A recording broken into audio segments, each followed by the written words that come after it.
పిల్లలు, ఈరోజు మనం ప్రభుత్వ ఆసుపత్రిలో డెంగూ జ్వరంతో చేరిన తన తల్లికి సలైన్ ఎక్కిస్తున్నారు.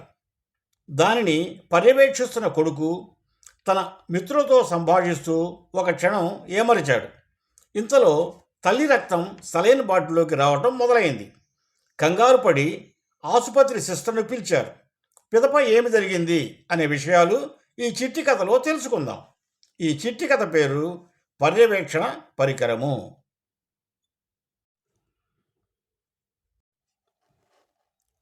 పద్మతక్ష ఆచార్య ప్రభుత్వ పాఠశాలలో ప్రధాన ఉపాధ్యాయుడిగా పనిచేస్తున్నాడు. అతని కుమారుడు దేవర ఆచార్య అదే పాఠశాలలో 10వ తరగతి చదువుతున్నాడు. దేవర ఆచార్యకు పాఠశాలలో 2 మిత్రులు ఉండేవారు. ఒకరి పేరు కోటేశ్వరరావు, మరొకరి పేరు జాతరూప శర్మ. 10వ తరగతి పరీక్షలు పూర్తి అయ్యాయి. ముగ్గురు మిత్రులు పరీక్షలు బాగా రాశారు అని సంతోషంగా ఉన్నారు. ఆ సమయంలో దేవర ఆచార్య తల్లి సువత్సలాదేవికి డెంగూ జ్వరం సోకింది. ప్రభుత్వ ఆసుపత్రిలో చేర్చారు. దేవర ఆచార్య ఆసుపత్రిలోనే తల్లికి సహాయంగా ఉంటూ ఆమె ఆరోగ్యాన్ని పర్యవేక్షిస్తున్నాడు. ఆమెకు బాటిల్ ద్వారా సెలైన్ ఎక్కిస్తున్నారు. అది పూర్తి అయ్యేలోపు అక్కడ ఉన్న సిస్టర్తో చెప్పి బాటిల్ మార్పిస్తూ ఉండాలి. ఆ పనులన్నీ కూడా దేవర ఆచార్య చక్కగా పర్యవేక్షిస్తున్నాడు. ఒకరోజు ఉదయం తన మిత్రులు 2 దేవర ఆచార్య తల్లిని పలకరించడానికి వచ్చారు. ఆ సమయంలో ముగ్గురు మిత్రులు కూర్చొని పిచ్చాపాటి మాట్లాడుకుంటున్నారు. ఇంతలో బాటిల్లోని సెలైన్ పూర్తయి బాటిల్లోకి సువర్చల రక్తం రావటం మొదలుపెట్టింది. ఆమె గట్టిగా కేకలు వేసింది. ముగ్గురు మిత్రులు కంగారు పడి చూశారు. ఆమె శరీరంలోని రక్తం బాటిల్లోకి వెళ్తూ ఉంది. వెంటనే వెళ్ళి సిస్టర్ని పిలుచుకొని వచ్చి సెలైన్ బాటిల్ మార్పించారు.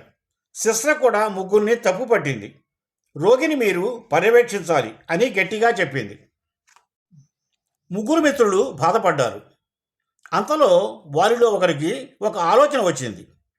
సలైన్ ఎక్కించేటప్పుడు సలైన్ పూర్తయ్యేలోపు 2-3 సార్లు అలారం మోగే పరికరం ఉంటే ఇలాంటి సమస్య ఉత్పన్నం కాదు.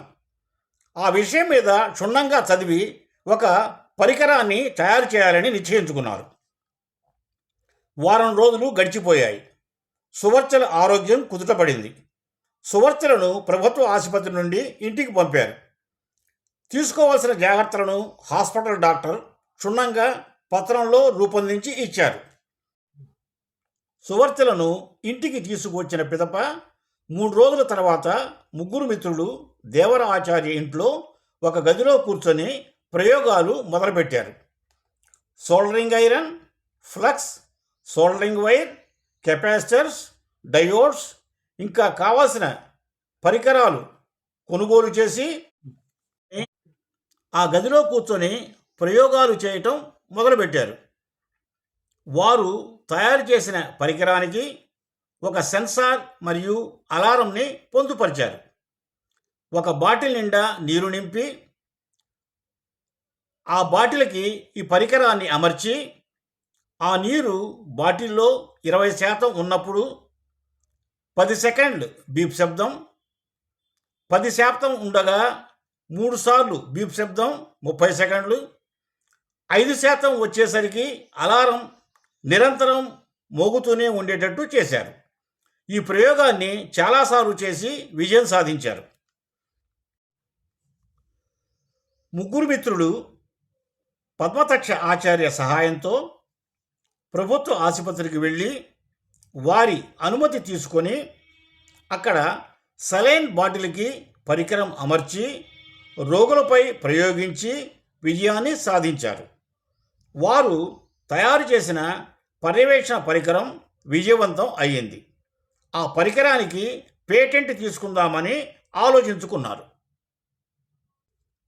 పిల్లలు, ఆసుపత్రిలో ఇలాంటి సంఘటనలు నివారించడానికి ముగ్గురు మిత్రులు కలిసి ఒక పర్యవేక్షణ పరికరాన్ని తయారు చేసి విజయాన్ని సాధించారని తెలుసుకున్నాం కదా. ఇప్పుడు ఒక వాక్యంలో ఈ కథలోని నీతిని చెప్పుకోవాలంటే అపాయ పరిస్థితుల్లో కూడా అవకాశాన్ని వెతుక్కొని కృషితో విజ్ఞానాన్ని ఉపయోగించిన విజయాన్ని సాధించగలం. ఇదే ఈ కథలోని నీతి.